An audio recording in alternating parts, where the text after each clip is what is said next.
दक्ष काय करतोय तू? झोप आता. काय चाललंय? ए दक्ष,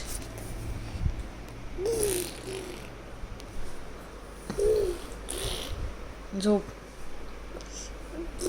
जा तू बस. बस इकडे. अरे रे पाठी बस.